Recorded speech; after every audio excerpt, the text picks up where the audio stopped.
السلام علیکم سامعین، حاضر خدمت ہے ہم سفر کی اگلی قسط۔ اس عورت نے روز اول سے طے کر رکھا تھا کہ وہ اپنی بیٹی کی زندگی سے خیرت احسان کو نکال کر ہی دم لے گی۔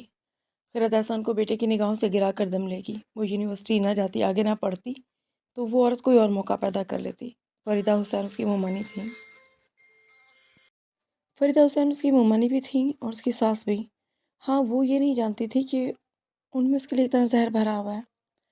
اس کی شادی کو بہت زیادہ دن نہیں ہوئے تھے جب بشیر اس کے لیے شوہر سے بڑھ کر محبوب بن گیا تھا، اور بصیرت حسین وہ بس اس کے ماموں تھے۔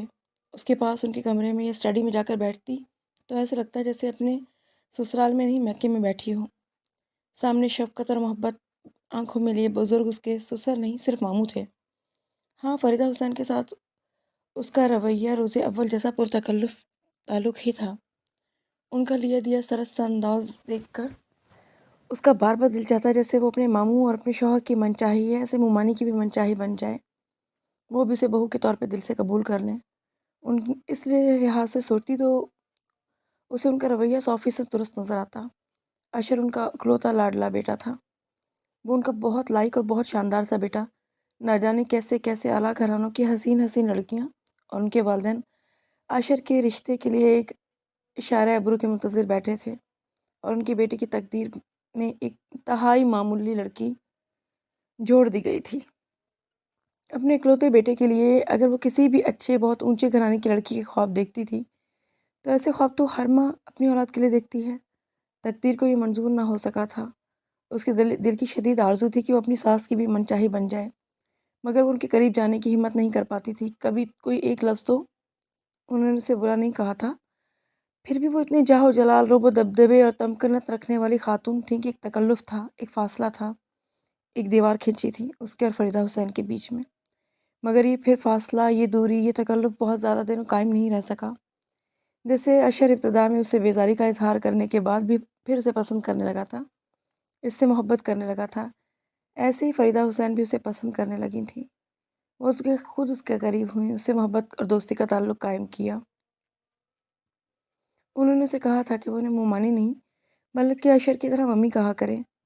وہ فریدہ حسین کو اپنے پیسے اور طاقت پر غرور اور گھمنڈ رکھنے والی ایک مغرور عورت سمجھا کرتی تھی، جبکہ حقیقت کتنی مختلف تھی۔ ساس یا مومانی کیا، وہ تو اس کی فکر میں یوں کرنے لگی تھی جیسے وہ ایک ماں اپنی بیٹی کی کرتی ہے۔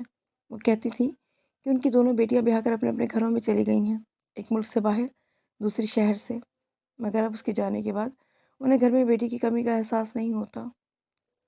وہ بصیرت حسین اور اشر سے بڑھ کر اس کی خوبیوں کو سراہتیں۔ بصیرت حسین رخصت ہوئے تب وہ بری طرح ٹوٹی تھی، تب اشر سے بھی بڑھ کر فریدہ حسین نے اسے سنبھالا تھا۔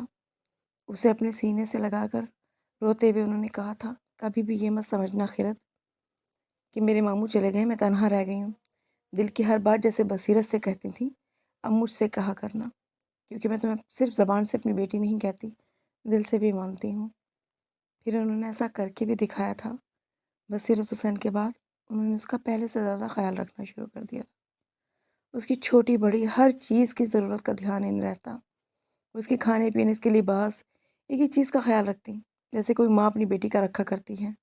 اشر کے آفس سے آنے کے بعد بے ڈنگے حلیے میں، بغیر جیولری اور بغیر میک اپ کی ہوتی تو اسے کسی طرح ماں کی طرح غصہ دکھاتی، شوہر کو قابو میں رکھنے کی گر سمجھا کر فوراً سجنے سنورنے کا حکم دے دیتی۔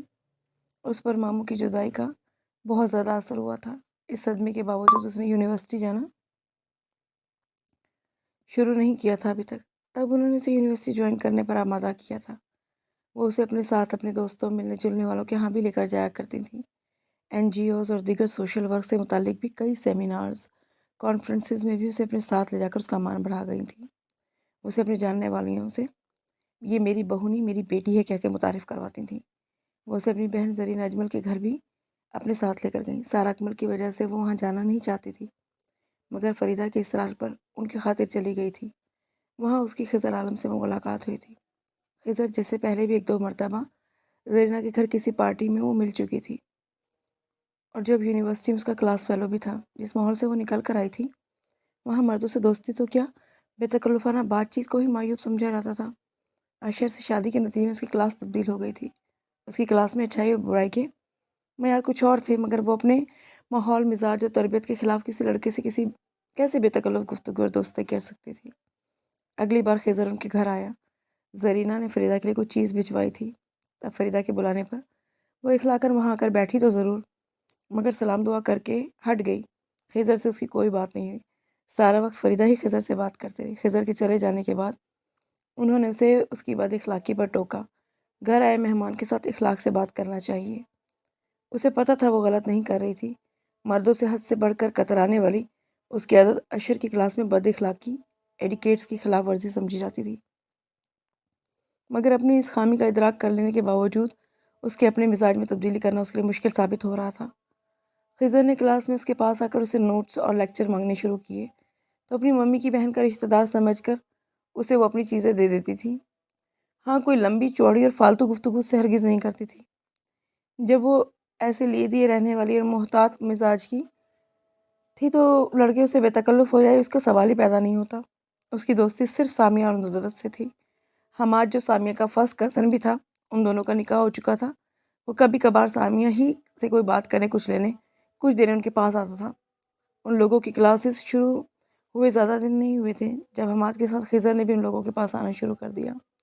حماد تو ان لوگوں سے سلام دعا کرنے کے بعد سامیہ سے مخاطب ہوتا، جبکہ خضر تینوں لڑکیوں سے دوستانہ بات چیت کرنے لگتا۔ وہ سوائے مسکرانے کے کچھ بھی نہیں بولتی۔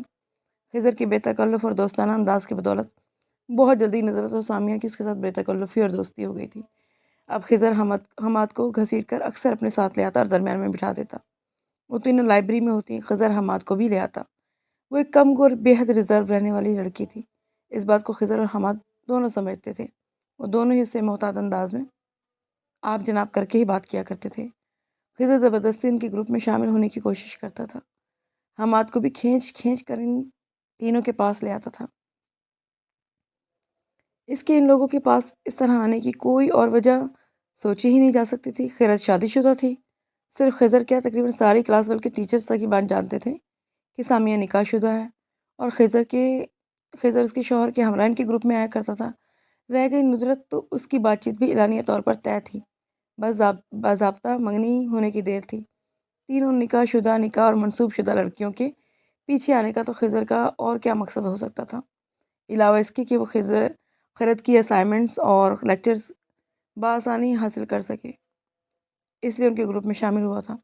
آپس میں ان تینوں لڑکیوں نے اس بات پر خضر کا بہت مذاق اڑایا تھا، جبکہ سامیہ جیسی منہ پھٹ اور صاف گو لڑکی نے تو خضر کے منہ پر بات تک مار دی تھی، اور اس نے بھی بجائے شرمندہ ہونے کے فوراً گردن سر ہلایا۔ ہاں ہاں، ٹھیک کہہ رہی ہو۔ وہ دونوں جیسے اس کے گروپ کے ان آفیشیل ممبرز بن گئے تھے۔ یہ ان آفیشیلز ممبر جس وقت ان تینوں کے پاس لائبریری، کلاس روم یا کسی بھی جگہ آ کر بیٹھتے تو ان دونوں سہیلیوں کے ساتھ بے تکلفی سے ہنستی، مسکراتی، بے تکان باتیں کرتی خرد احسان یکدم مطاعت ہو جاتی تھی۔ پھر وہ بہت کم بولتی، بہت تکلف سے بولتی۔ جواب میں ایسا ہی کچھ انداز خضر اور حماد کا بھی ہو جاتا تھا۔ خضر لیکچر اسائنمنٹس اس سے یونیورسٹی میں لیتا اور اکثر اسے شام میں سے لوٹانے اس کے گھر آ جاتا۔ عشر کبھی موجود ہوتا، کبھی نہیں، مگر فریدہ تو ہمیشہ ہی شام کے اوقات پر گھر میں ہوا کرتی تھی۔ جب اس کی لی ہوئی چیزیں لوٹانے وہ آتا تھا،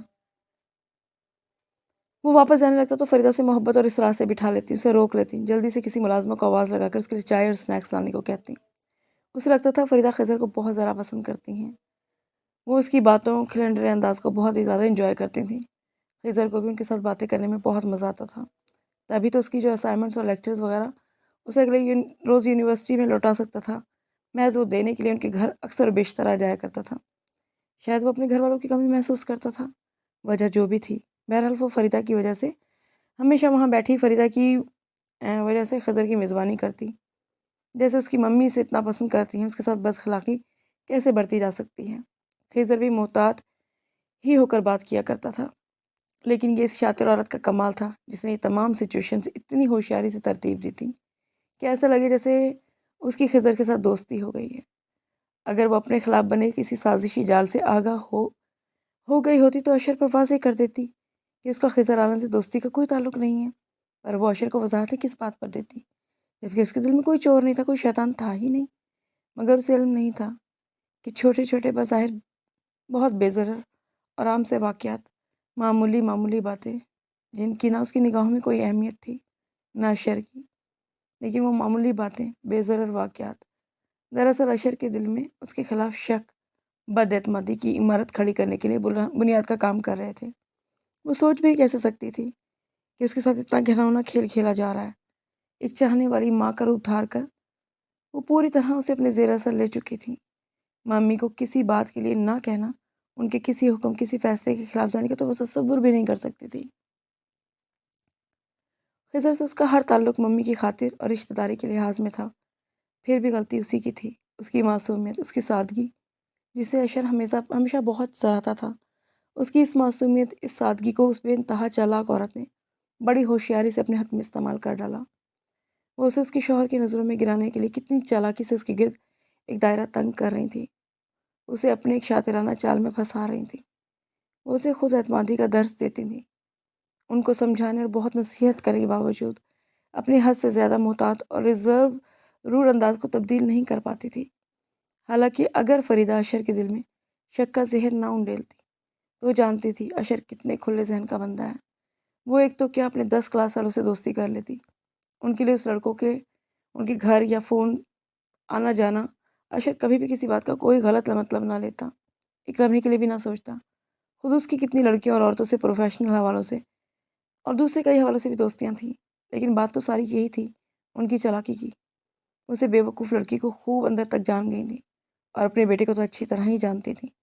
اپنے کھلے ذہن کے لبرل بیٹے کے دل میں بیوی کے لیے شک پیدا کروانے کے لیے انہوں نے بڑی ہوشیاری، بڑی مہارت سے کام لیا تھا۔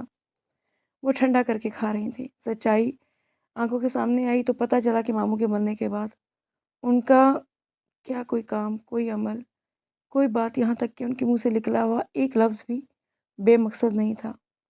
وہ اس عورت کے تیار کردہ ڈرامے کے 2 مرکزی کردار تھے۔ اس کا تیار کردہ یہ ڈرامہ بہت مضبوط کہانی رکھتا تھا۔ اشر کا بیرون ملک ٹور، خضر کا ایکسیڈنٹ، ان دونوں واقعات کا ساتھ ساتھ وقوع پذیر ہونا۔ کیا وہ شک کر سکتی تھی اس بات پر کہ خضر کا ایکسیڈنٹ، وہ سارا قصہ اس ڈرامے کا حصہ تھا؟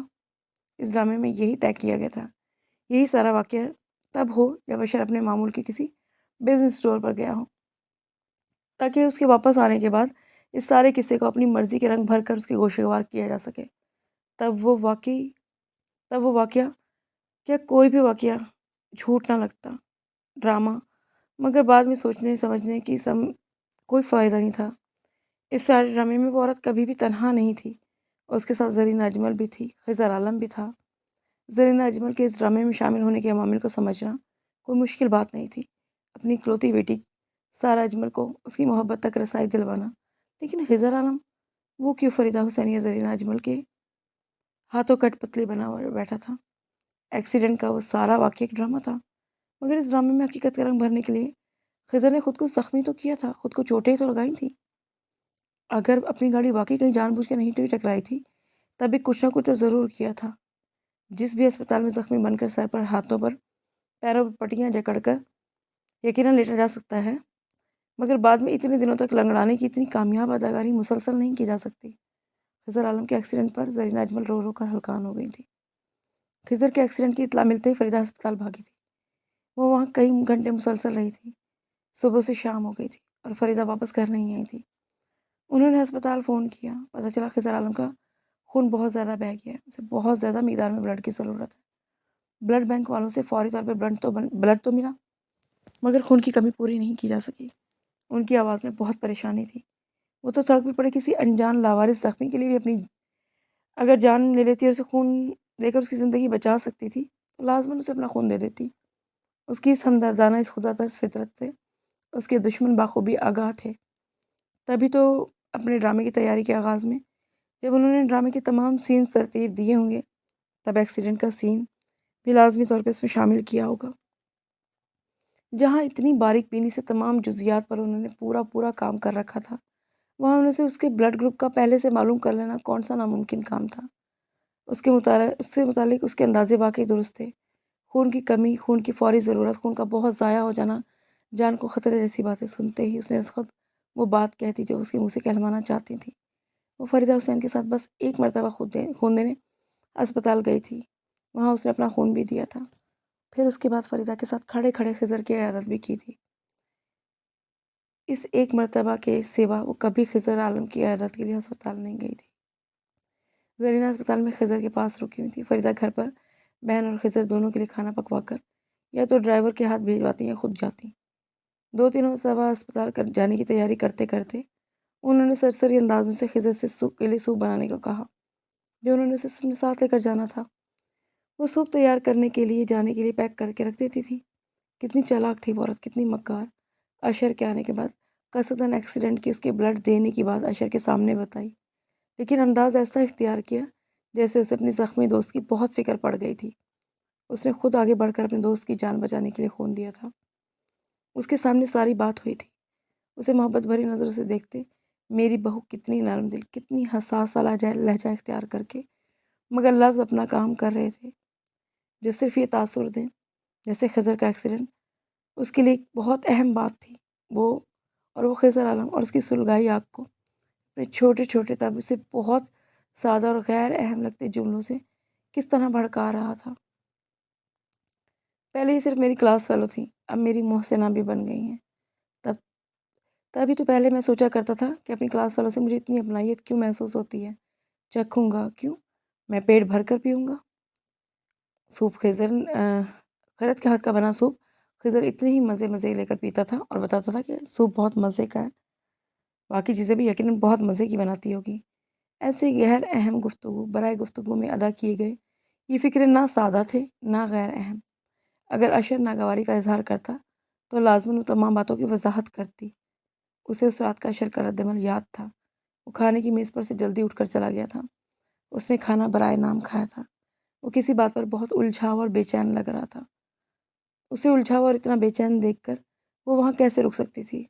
نور افزل سے کافی بنانے کا کہہ کر وہ فریدہ اور خضر سے معذرت کر کے اپنے کمرے میں آنے لگی تھی۔ اسے فریدہ کی بات یاد تھی۔ اسے کافی پینے کے لیے بس ضد ہو کر روک رہی تھی۔ وہ اپنے کالج اور یونیورسٹی کے دنوں کے بہت کچھ یادگار اور دلچسپ قسم کے واقعات ان لوگوں کو سنا رہی تھی۔ انہوں نے باقاعدہ اسے ہاتھ پکڑ کر اپنے پاس زبردستی بٹھاتے ہوئے کہا تھا، بیٹھو خیرت، اتنی جلدی بھی کیا ہے بھائی، ابھی تو اتنا مزہ آ رہا ہے۔ میں تم دونوں کو اپنے کالج کا ایک اور بہت مزے کا واقعہ سناتی ہوں۔ اس میں بچپنا اور معصومیت تو تھی مگر اسے وہاں رکنے میں اس وقت ہرگز کوئی دلچسپی نہیں تھی۔ اس کی سوچ کا مرکز اس وقت صرف اور صرف اشر تھا۔ وہ جتنی بھی نادان ہو ایسی نہیں تھی کہ اس کا شوہر کسی پریشانی میں مبتلا نظر آئے اور نیچے کہہ کے لگا رہی ہو۔ فریدہ نے اس کے بچپن، اس کی نادانی کے متعلق کچھ غلط اندازے لگائے تھے۔ اس رات وہ بہت اصرار کے باوجود اسے وہاں نہیں روک سکی تھی۔ وہ اپنے کمرے میں چلی گئی تھی، تب یقیناً وہ بہت جھنجھلائی ہوں گی۔ پتہ نہیں وہ کس وجہ سے پریشان تھا، کوئی دفتری پریشانی تھی، اس کی طبیعت کی خرابی تھی یا کوئی اور مسئلہ تھا، لیکن وہ اسے شام سے بہت خاموش لگ رہا تھا۔ اس کے پوچھنے پر اسے سر درد کا بہانہ بنا کر مزید سوالات کا سلسلہ روک دیا تھا۔ اس نے بھی خریدنا مناسب نہیں سمجھا تھا۔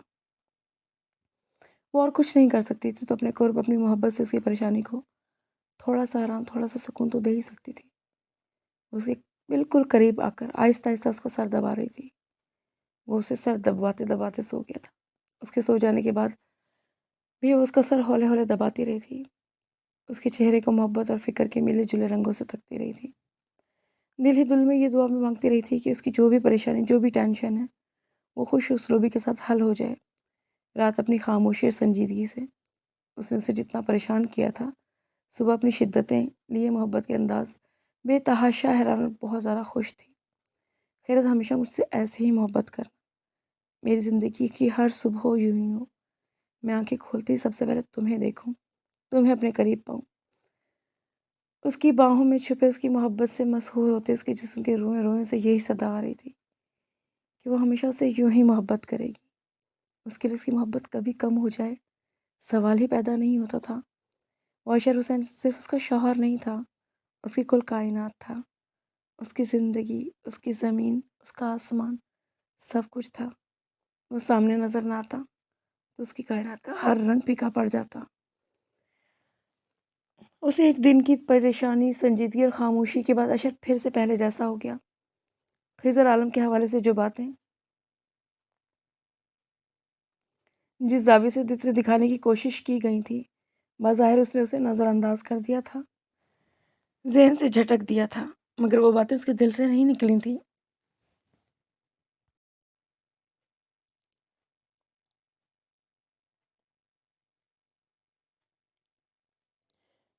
وہ اسے کتنا ہی عزیز کیوں نہ ہو، ہر تعلق توڑ سکتی تھی۔ خضر عالم تو کوئی اہمیت ہی نہیں رکھتا تھا۔ کاش اس پر وہ اپنی بدگمانی ظاہر نہ کرتا، بس کسی بھی انداز میں اسے باور کرا دیتا کہ وہ خضر عالم کو پسند نہیں کرتا۔ پھر سب کچھ کس طرح بدل جاتا، جو کچھ ہوا پھر کبھی بھی وہ نہ ہوتا۔ خضر عالم نے بھی اپنے خضر عالم نے بھی کبھی اسے کلاس فیلو سے ہٹ کر کسی اور نظر سے نہیں دیکھا تھا۔ وہ کم عمر جذباتی سا نوجوان لڑکا تھا جسے آگے بڑھنے ترقی کرنے کا بہت شوق تھا۔ اسے اعلیٰ تعلیم حاصل کرنے کے لیے امریکہ جانے کا بہت شوق تھا۔ وہ ان دنوں ایک امریکن یونیورسٹی سے اپنے داخلے کی کوشش میں لگا ہوا تھا۔